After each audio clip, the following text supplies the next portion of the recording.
আসসালামু আলাইকুম রহমতুল্লাহি বারকাতু।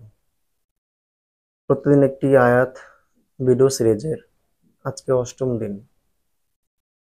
আলহামদুলিল্লাহ, আমাদের সূরাতুল ফাতিহা এর 7টি আয়াতের পরিপূর্ণ ভিডিও সিরিজ শেষ হয়েছে। আপনারা চাইলে আমাদের চ্যানেলে ওই ভিডিওগুলো দেখতে পারেন।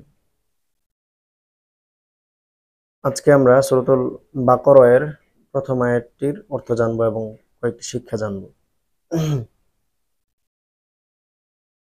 আলহামদুলিল্লাহি রাব্বিল আলামিন ওয়াসসালাতু ওয়াসসালামু আলা সাইয়্যিদিল আমবিয়াই ওয়াল মুরসালিন ওয়া আলা আলিহি ওয়া আসহাবিহি আজমাইন। আম্মা বা'দু ফাআউযু বিল্লাহি মিনাশ শাইতানির রাজীম। বিসমিল্লাহির রহমানির রহিম। আলিফ লাম মিম। আলিফ লাম মিম সূরা বাকারা আয়াত 1। পরিপূর্ণ সংবিধান। একটি সূরাতেই দিন মানার জন্য একজন মানুষের যা কিছু প্রয়োজন সবকিছু আছে। দিনের মূলনীতি ও শাখাগত মাসআলা সবই এই সূরায় বিদ্যমান আছে। এই সূরার নামই হলো সূরা বাকারা। আলিফ লাম মিম এই আয়াতটির আমরা দুটি ইবরত বা শিক্ষা জানব। এক, বিভিন্ন সূরার শুরুতে বর্ণিত বিচ্ছিন্ন হরফগুলোকে হুরুফে মুকাত্তাআত বলা হয়। এগুলোর ব্যাপারে কোনো ধরনের আলোচনায় প্রবৃত্ত না হয়ে চুপ থাকাই বেশি নিরাপদ। এই হরফগুলোর ব্যাপারে বিশ্বাস রাখতে হবে আল্লাহ তাআলা এগুলো নিরর্থক বা অনর্থক নাজিল করেননি। এগুলো নাজিলের পেছনে কোনো না কোনো হিকমত অবশ্যই লুকিয়ে আছে, যা আমরা জানি না। ইবরত, এই হরফগুলো এজাজুল কোরআনের নিদর্শন। ইয়াজাজুল কোরআনের শাব্দিক অর্থ কোরআনের অক্ষমকারী, অর্থাৎ কোরআন কারিমের চমৎকারিত্ব ও অনন্য সৌন্দর্য যথাযথভাবে উপলব্ধি করা বান্দার পক্ষে অসম্ভব। কোরআনের মতো আয়াত রচনা করতে মানুষ অক্ষম। হরফগুলো সবারই পরিচিত।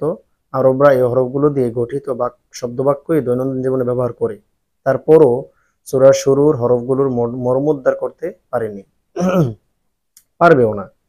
এসব হরফযুক্ত সূরাগুলোর সূচনা পাঠকের সামনে কোরআনের বিজয়কেই স্পষ্ট করে তোলে। এই হরফগুলো বান্দার বোধগম্যের অতীত হওয়াই কোরআনের অন্যতম মুজিজা। কোরআনের মর্যাদা বর্ণনায় এই হরফগুলোর উল্লেখ অত্যন্ত প্রাসঙ্গিক। বান্দা কোরআনের কয়েকটা হরফের মর্মোদ্ধার করতে অসহায় হওয়াটা কোরআনের মর্যাদারই পরিচায়ক।